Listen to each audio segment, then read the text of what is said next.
Madam Speaker, I yield myself such time as I make. Madam Speaker, 19 minutes.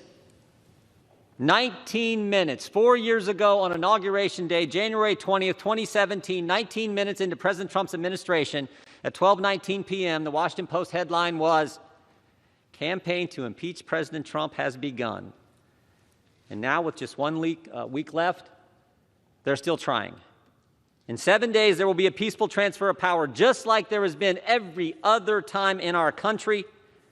But Democrats are going to impeach President Trump again. This doesn't unite the country. There's no way this helps the nation deal with the tragic and terrible events of last week that we all condemn. And Republicans have been consistent. We've condemned all the violence all the time. We condemned it last summer. We condemned it last week. We should be focused on bringing the nation together. Instead, Democrats are going to impeach the president for a second time 1 week before he leaves office. Why? Why? Politics and the fact that they want to cancel the president. The president who cut taxes, the president who reduced regulations, the president prior to COVID had the greatest economy, lowest unemployment in 50 years, the president who got us out of the Iran deal, put the embassy in Jerusalem, brought hostages home from North Korea, put 3 great justices on the Supreme Court, gave us a new NAFTA agreement, the Abraham Accords, the COVID vaccine, and who built the wall. It's about politics. This is about getting the President of the United States. They spied on his campaign before he was elected. 19 minutes into his presidency, they started the impeachment push. 3-year Mueller investigation, 19 lawyers, 40 agents, 500 witnesses, 2,500 subpoenas, $40 million to find nothing. Impeachment round 1 based on an anonymous whistleblower with no firsthand knowledge who was biased against the president and who worked for Joe Biden. And now it's impeachment round 2. It's always been about getting the president no matter what. It's an obsession that is now broadened. It's not just about impeachment anymore, it's about canceling, as I've said. Canceling the president and anyone that disagrees with them. The Ayatollah can tweet, the president can't.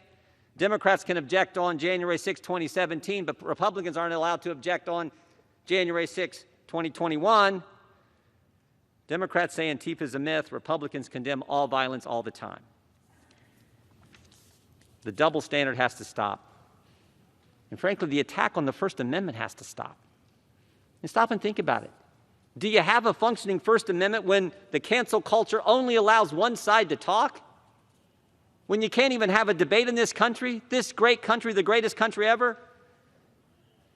It needs to stop, because if it continues, it won't just be Republicans who get canceled. It won't just be the President of the United States. The cancel culture will come for us all. Right. America is a great country, the greatest country ever. It seems to me that we need to think about how great the people of this nation really are. Think about what we've accomplished in the past and begin to come together as leaders who represent so many great folks across our districts. Think about this. Think about this. In 1903, in Kitty Hawk, North Carolina, 2 guys fly this thing they called a plane 100 feet.